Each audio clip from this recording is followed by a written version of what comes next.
नमस्कार दोस्तों, list learning academy के ऑफिशियल यूट्यूब चैनल पर आपका स्वागत है। लास्ट क्लास में हमने पढ़ा था टाइप्स ऑफ लाइब्रेरी। आज हम पढ़ेंगे लाइब्रेरी मैनेजमेंट, बोले तो पुस्तकालय प्रबंधन। ठीक है। पुस्तकालय प्रबंधन पढ़ने से पहले हमें थोड़ा सा बेसिक जानकारी होना चाहिए कि जी मैनेजमेंट होता क्या है या प्रबंधन होता क्या है। यहाँ की पॉइंट के जरिए हम इस चीज़ को समझने की कोशिश करेंगे। पहला देखिए, एफर्ट्स बाय एन ऑर्गेनाइजेशन। ठीक है। किसी संस्थान के द्वारा उद्देश्यों की पूर्ति के लिए जो प्रयास किए जाते हैं वह क्या कहलाते हैं?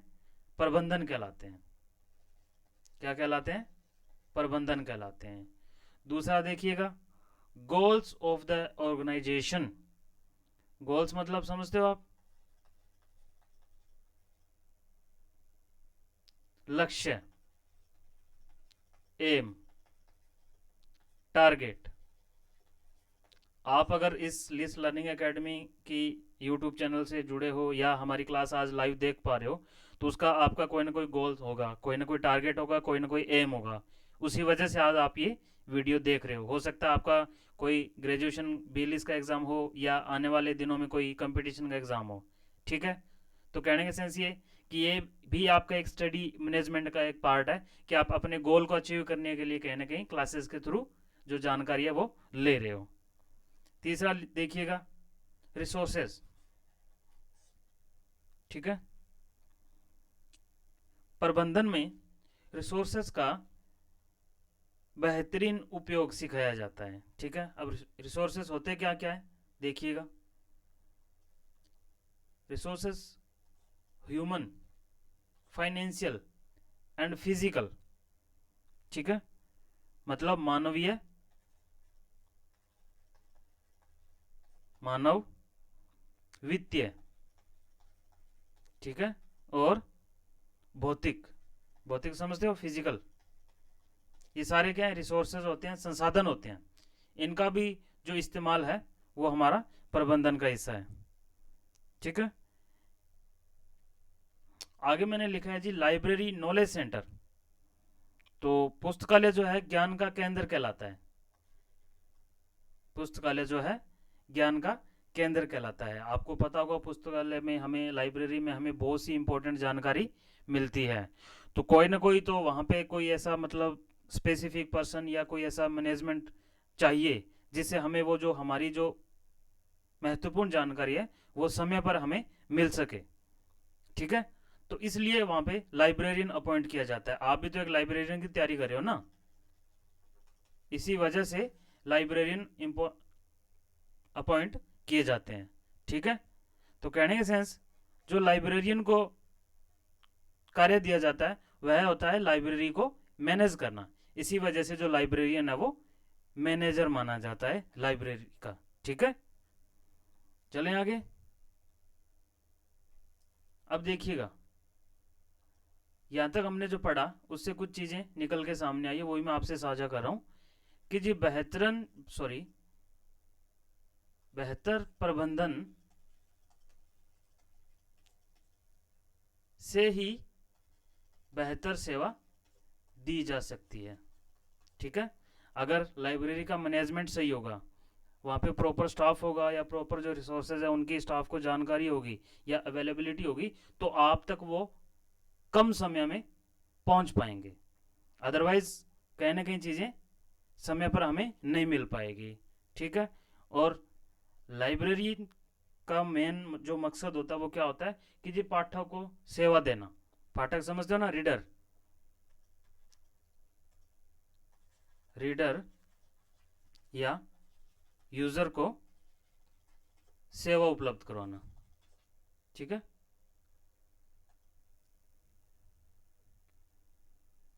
अब देखिएगा मैनेजमेंट। अभी हमने लास्ट स्लाइड में आपको बताया था कि जी व्यक्तियों का कुशलतापूर्वक व्यवस्थापन ही मैनेजमेंट या प्रबंधन कहलाता है। ठीक है। अब कुछ विद्वानों ने मैनेजमेंट के बारे में कुछ अलग अलग अपनी डेफिनेशन दी है, अलग अलग परिभाषा दी है।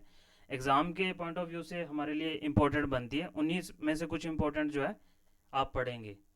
ठीक है। सबसे पहले एफ डब्ल्यू टेलर। इनके बारे में आगे जानकारी और भी है, वो भी अपने मैनेजमेंट के पार्ट में पढ़ेंगे। FW टेलर जो है क्या कहना चाहते हैं कि जी प्रबंधन एक कला है, ठीक है, कला मतलब आर्ट है। क्या करना है उसे करने का सुलभ और सर्वोत्तम तरीका क्या हो सकता है, ये सब क्या है, मैनेजमेंट है, प्रबंधन है। याद रह जाएगी इतनी बात। नेक्स्ट देखिए हेनरी फ्योल।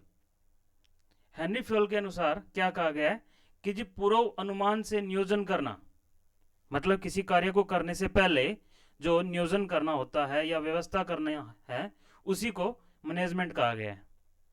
ठीक है, आगे इन्होंने कुछ प्रिंसिपल्स भी दिए थे, वो भी अपने क्लास में डिस्कस करेंगे। उसके बाद है जी हेरोल्ड कुंच। क्या लिखोगे, हेरोल्ड कुंच, ठीक है।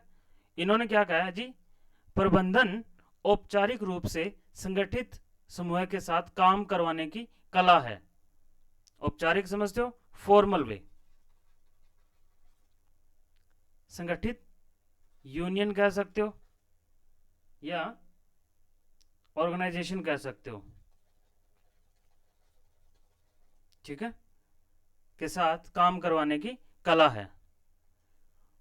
उसके बाद है जी जॉर्ज आर टेरी। उन्होंने क्या कहा है, नियोजन, संगठन, उत्प्रेरण, उत्प्रेरण, ठीक है, उत्प्रेरण, ये आपको पता होना चाहिए क्या होता है, ठीक है, कमेंट में लिखिए आप। हिंदी में मैंने बता दिया, इंग्लिश में आप बताइए क्या होता है, आगे की क्लास में अपन डिस्कस करेंगे। तो जॉर्ज आर टेरी के द्वारा क्या कहा गया, नियोजन, संगठन, उत्प्रेरण तथा नियंत्रण को सम्मिलित करके जो गतिविधि की जाती है वही प्रबंधन का हिस्सा है। ठीक है, तो हमने क्या क्या पढ़ा, FW टेलर के बारे में, हेनरी फ्योल के बारे में, हेरोल्ड के बारे में और जॉर्ज के बारे में। ये चारों इंपॉर्टेंट लाइनें आपको याद रहनी चाहिए। क्लियर है।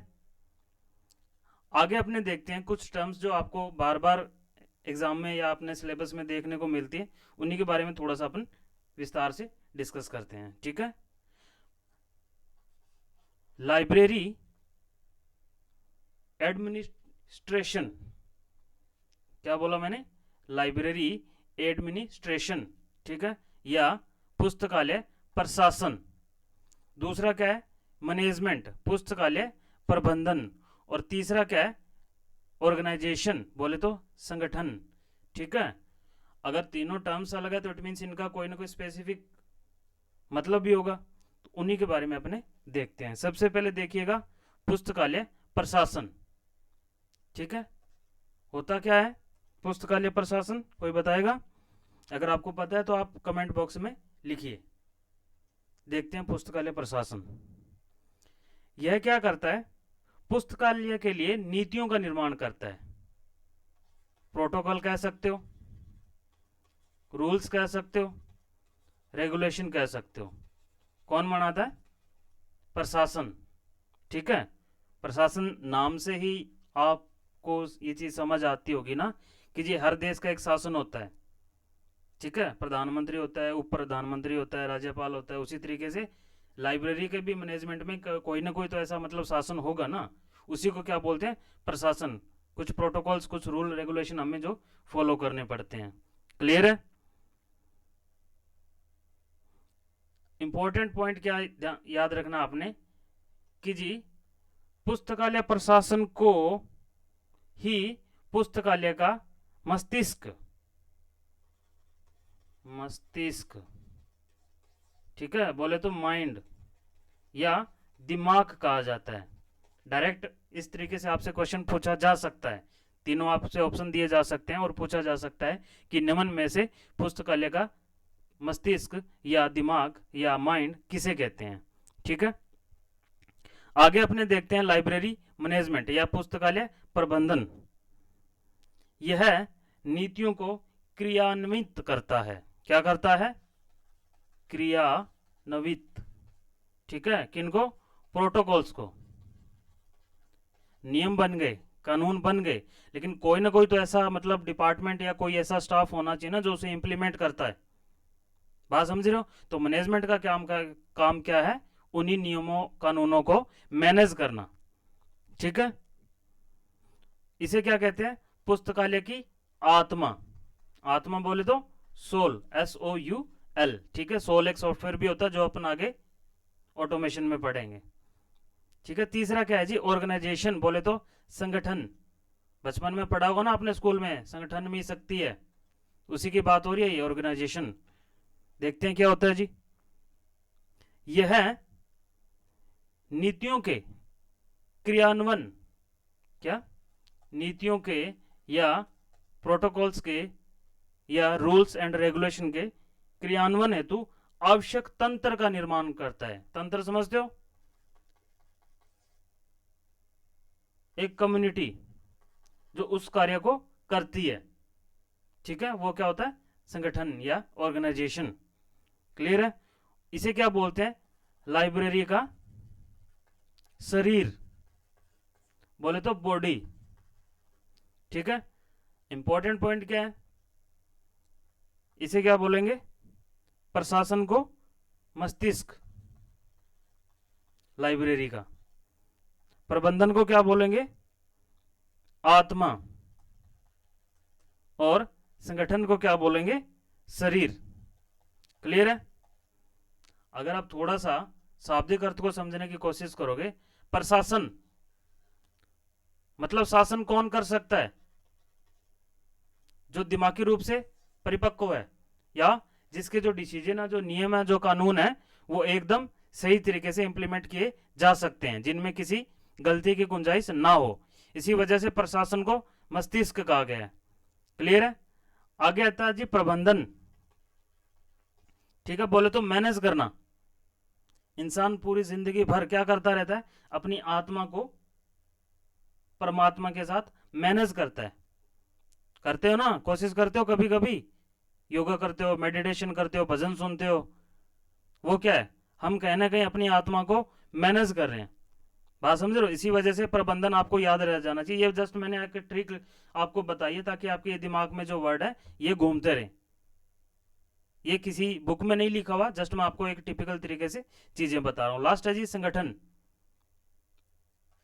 ठीक है, ऑर्गेनाइजेशन। तो जो कंप्लीट स्टाफ से या कम्युनिटी से बनता है वो क्या होता है? संगठन। इसी तरीके से हमारी होल बॉडी जो है क्या है? शरीर है।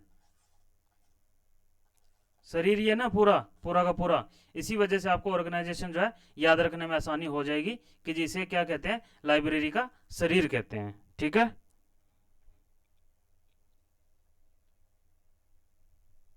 आगे देखिएगा,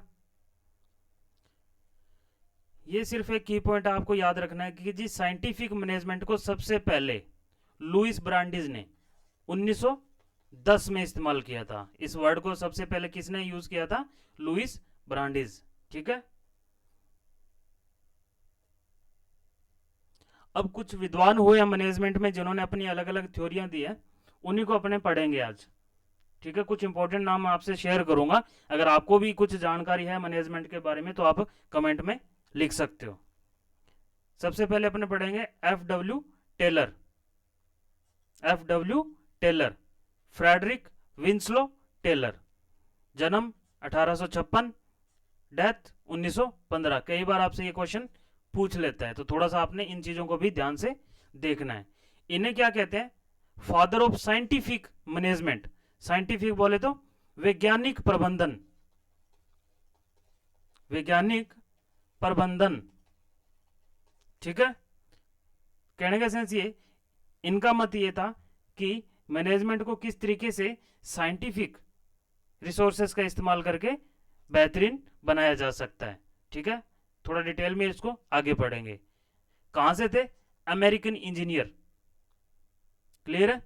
कई बार एग्जाम में पूछा भी जा सकता है कि जी FW टेलर का जो संबंध है निम्न में से किस देश से था। नेक्स्ट आप देखिए, इन्होंने the principle of scientific management 1911 में, the principle of scientific management क्या थी? ये इनकी एक बुक थी, याद रह जाएगी, the principle of scientific management. आपको ये साइंटिफिक मैनेजमेंट अगर याद रहेगा देन आपका काम इजीली हो जाएगा, क्योंकि इनको साइंटिफिक मैनेजमेंट का फादर भी कहा जाता है और उन्होंने साइंटिफिक मैनेजमेंट की बुक भी लिखी है। तो दोनों ही चीजें कहीं ना कहीं आपस में कोरिलेट करती है। साथ के साथ इनको स्कूल सिस्टम ऑफ मैनेजमेंट का प्रतिपादक भी कहा जाता है। ठीक है, ये चीजें आपको याद रह जानी चाहिए। क्लियर है? चले आगे। नेक्स्ट अपने पढ़ेंगे हेनरी फ्यूल। कौन से फ्यूल? Henry fuel. ठीक है, जन्म 1841 और डेथ 1925। दोनों की पॉइंट आपको थोड़े से दिमाग में रखने हैं जी, ज्यादा नहीं रखना। ठीक है, देखिए कहां से थे? फ्रेंच इंजीनियर या फ्रांस से थे। क्लियर है? जैसे एफ.डब्ल्यू. टेलर को साइंटिफिक मैनेजमेंट का फादर कहा जाता है, उसी तरीके से इन्होंने क्या दिए? Classical principle of management. Clear है? क्लासिकल प्रिंसिपल ऑफ मैनेजमेंट भी दिया। ठीक है, और इन्होंने एक फंक्शन ऑफ मैनेजमेंट भी दिया। कब दिया? 1916 में। और वो फंक्शन क्या थे?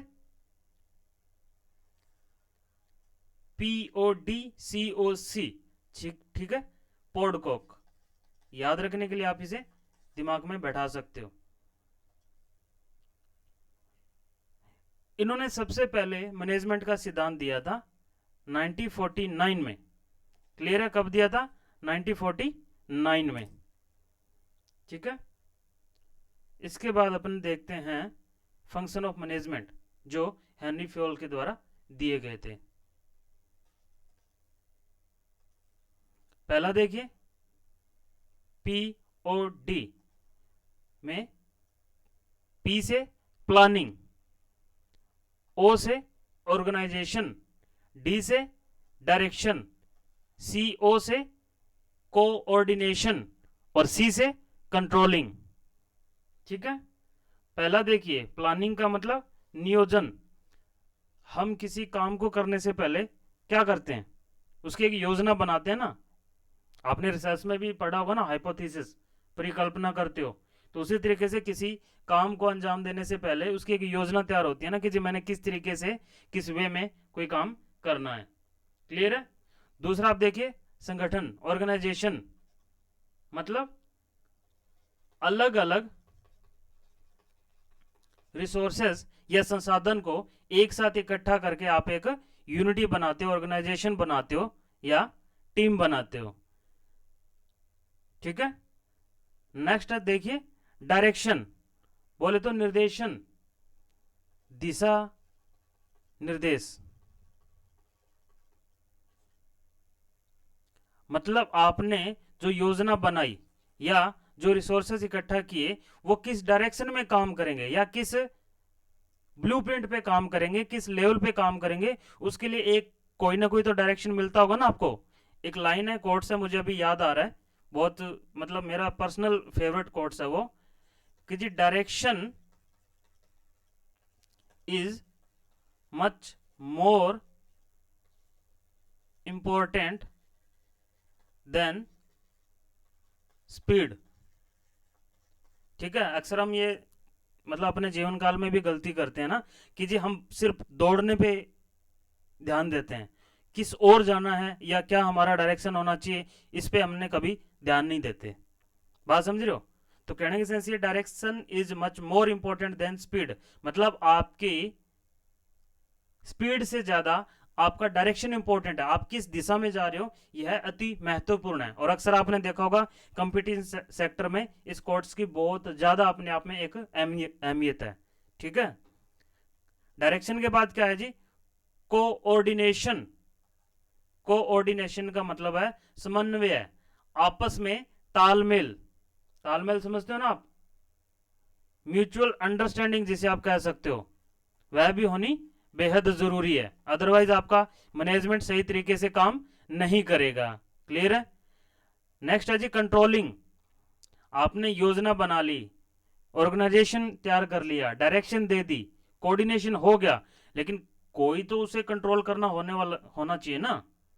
इसी वजह से लास्ट क्या है? कंट्रोलिंग, नियंत्रण होना चाहिए। बात समझ रहे हो? हर एक काम करने की या किसी मैनेजमेंट की एक हिरार्की होती है, उसमें क्या होता है? कंट्रोल होता है, पावर होती है अलग अलग। क्लियर है? आगे देखिए, Peter F F Drucker, Peter F Drucker, ठीक है। जन्म 1909 और डेथ 2005। कहां से थे? अमेरिका से। इन्हें क्या कहा जाता है? Father of modern management, father of modern management, आधुनिक प्रबंधन के जनक या पिता। क्लियर है? इन्होंने एमओ, ठीक है, मैनेजमेंट बाय ऑब्जेक्टिव, ध्यान रखना बस आपने कि जी मैनेजमेंट बाय ऑब्जेक्टिव किसके द्वारा दिया गया? पीटर एफ ड्रकर के द्वारा। क्लियर है? इनके बारे में डिटेल से थोड़ा आगे भी पढ़ेंगे अपने। अब एक महत्वपूर्ण चीज आपसे शेयर करनी है, वो क्या है? प्रिंसिपल ऑफ मैनेजमेंट दिए किसने थे? हेनरी फ्योल ने। क्लियर है? प्रिंसिपल ऑफ मैनेजमेंट कितने हैं? 14। एक एक के बारे में अभी अपने ध्यान से पढ़ेंगे। पहला देखिएगा, डिवीजन ऑफ वर्क, बोले तो कार्य का विभाजन। क्लियर है? आपने देखा होगा किसी एक संस्थान में या किसी एक इंस्टीट्यूट में या किसी भी बड़े ऑर्गेनाइजेशन में अलग अलग स्टाफ होता है, तो हर एक स्टाफ का एक स्किल्स होता है अपना अपना।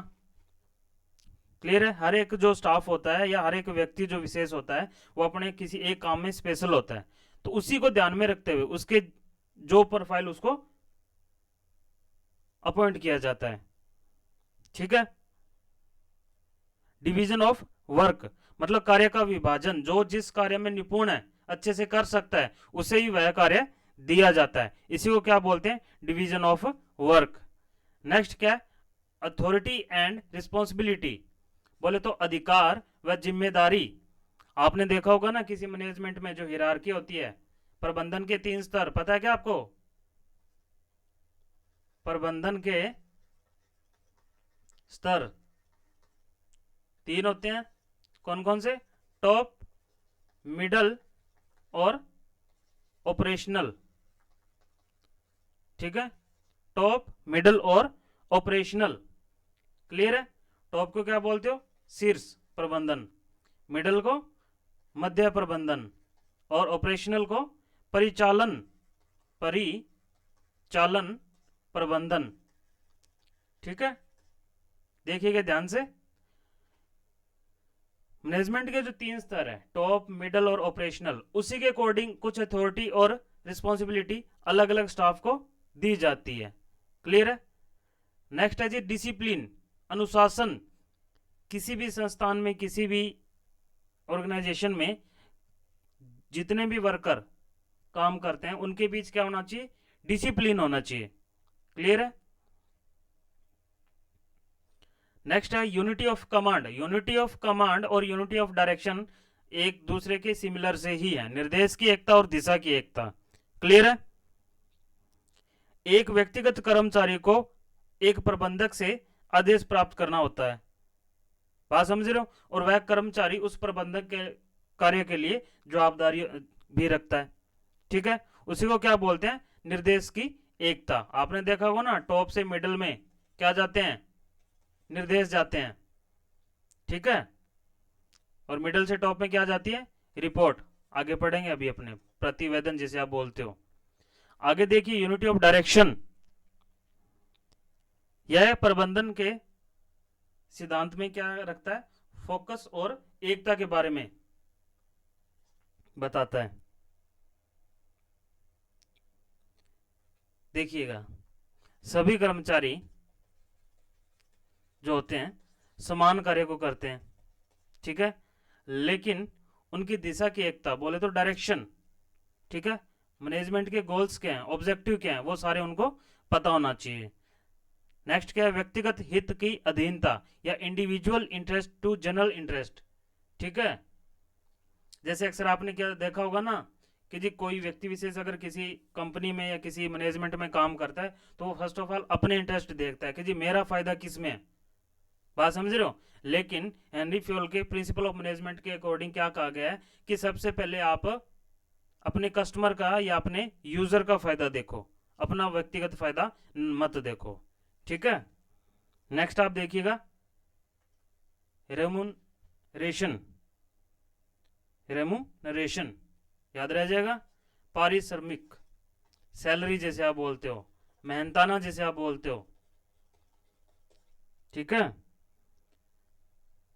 हर एक कर्मचारी को उसकी सेवा के अनुसार उसको वेतन दिया जाना चाहिए। ये क्या, किसने कहा? ये हेनरी फ्योल ने अपने प्रिंसिपल ऑफ मैनेजमेंट में।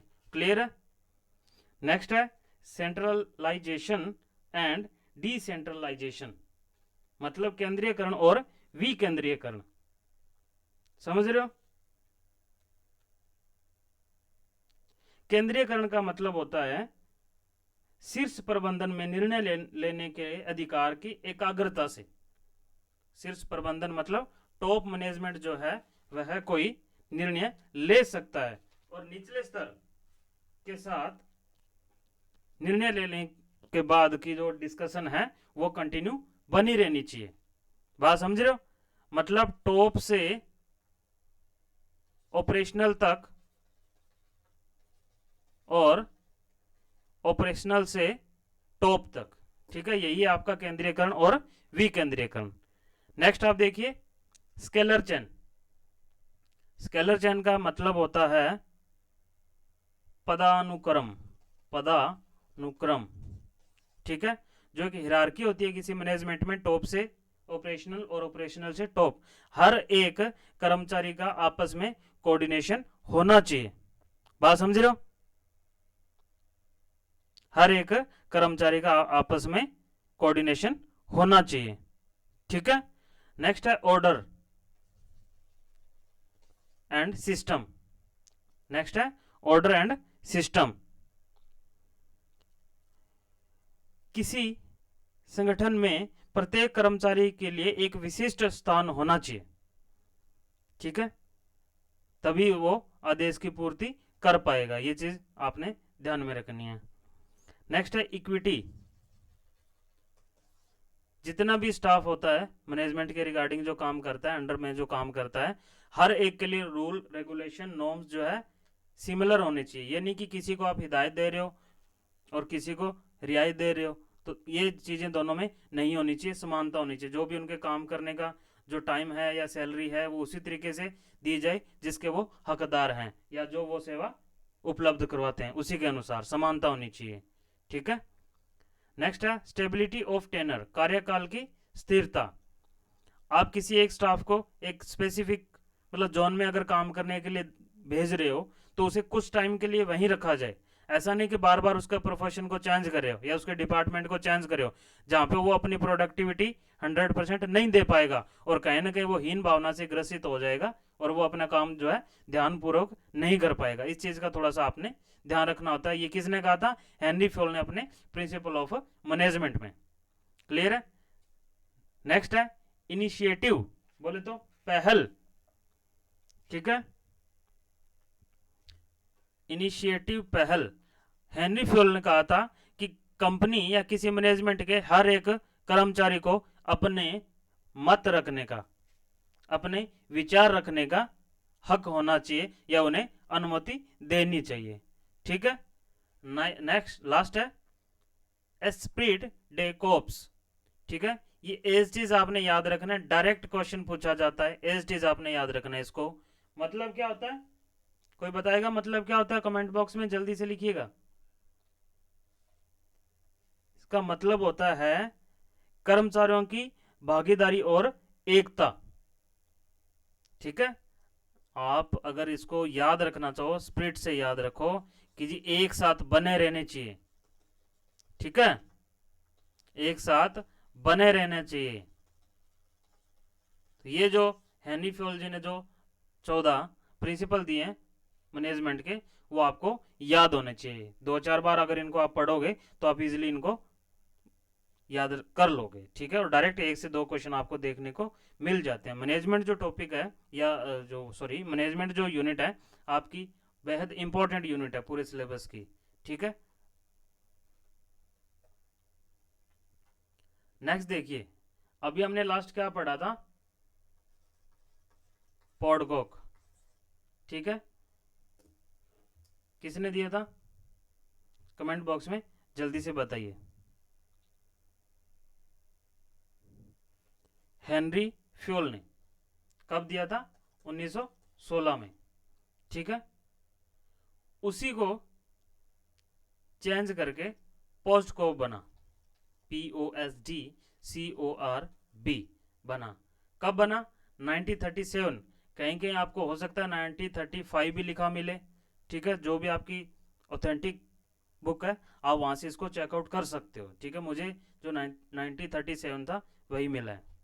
क्लियर है? तो यह जो है लुथर, हाल से गुलिक और लाइंडेल उर्विक, आपने सिर्फ क्या याद रखना है? गुलिक एंड उर्विक। ठीक है, डायरेक्ट क्वेश्चन पूछा जाता है कि जी पोस्ट को जो है मतलब किसने दिया था, सिद्धांत किसने दिया था, तो आप क्या याद रखोगे? गुलिक और उर्विक ने। ठीक है, अब इसके बारे में पढ़ते हैं। कुछ तो वही है जो पहले अपनों ने पॉडकॉक में पढ़ा था। किसने दिया था? हेनरी फ्योल ने। पहले उसमें 5 थे और 5 से क्या हुए? 2 और ऐड हो गए, 7 हो गए। ठीक है, P का मतलब प्लानिंग, पढ़ा था हमने, नियोजन। नेक्स्ट ऑर्गेनाइजेशन, संगठन। तीसरा स्टाफिंग, कर्मचारी, ये यहाँ पे ऐड हुआ है। नेक्स्ट डायरेक्शन, दिशा। कोऑर्डिनेशन, समन्वय। रिपोर्टिंग, प्रतिवेदन। और बजट, जो फाइनेंशियल मैनेजमेंट का हिस्सा है। किसका है? फाइनेंशियल मैनेजमेंट का हिस्सा है। याद रह जाएगा, फाइनेंशियल मैनेजमेंट का हिस्सा है। वित्तीय प्रबंधन अभी आगे पढ़ेंगे अपने। प्रतिवेदन, ठीक है। प्लानिंग मतलब नियोजन, किसी कार्य का योजना बनाना। ऑर्गेनाइजेशन, संगठन, उसके लिए रिसोर्सेज को एक साथ इकट्ठा करना। तीसरा स्टाफिंग, उन रिसोर्सेज को किस तरीके से यूज करना, उसके लिए कर्मचारी नियुक्त करना। फिर डायरेक्शन, उन कर्मचारियों को दिशा निर्देश प्रोवाइड करवाना। कोऑर्डिनेशन, कर्मचारियों के बीच समन्वय बैठाना। ये सारे क्या है? पोस्ट कॉर्प के ही हिस्से हैं। ठीक है, याद रह जाएगा। तो आज की क्लास में हमने कुछ मैनेजमेंट के बेसिक्स किए हैं। नेक्स्ट क्लास में हम करेंगे फाइनेंशियल मैनेजमेंट। फाइनेंशियल मैनेजमेंट, ठीक है।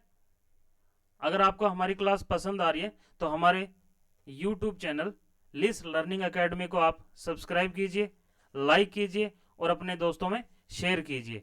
जल्दी हम चैनल पे EMRS के लिए और पंजाब लाइब्रेरियन भर्ती जो अभी आ रखी है, एक MCQ सीरीज, ठीक है। पुराने साल के जो पेपर हैं, पुराने सालों में जितने भी एग्ज़ाम हुए हैं लाइब्रेरी साइंस के, उन्हीं के जो इंपॉर्टेंट क्वेश्चन है वो अभी सीरीज के रूप में जल्दी आपके सामने लेके आ रहे हैं। अगर आपको पसंद आ रहा है हमारा काम तो आप वीडियो के कमेंट बॉक्स में जाके जरूर हमें बताएं, ठीक है, ताकि हम नेक्स्ट वीडियो पे क्या सुधार कर सकते हैं, किस तरीके से हमें और चीज़ें बेहतरीन बनानी है, उन पे हम थोड़ा सा ध्यान दें। ठीक है, तो आप इस चैनल को जरूर सब्सक्राइब कीजिए। ठीक है, एक अभी हमारे मनीष शर्मा जी के द्वारा राजस्थान 3rd ग्रेड और 2nd ग्रेड के लिए बुक लॉन्च की गई थी, राजस्थान लाइब्रेरियन ग्रेड, ठीक है, परीक्षा ज्ञान कोश एग्जाम रिव्यू। आप इसको ऑनलाइन भी परचेज कर सकते हो। अगर आपको ये बुक आने वाले एग्जाम भर्ती के लिए चाहिए तो आप हमें टेक्स्ट कर सकते हो 9782534318 पर। ठीक है, धन्यवाद।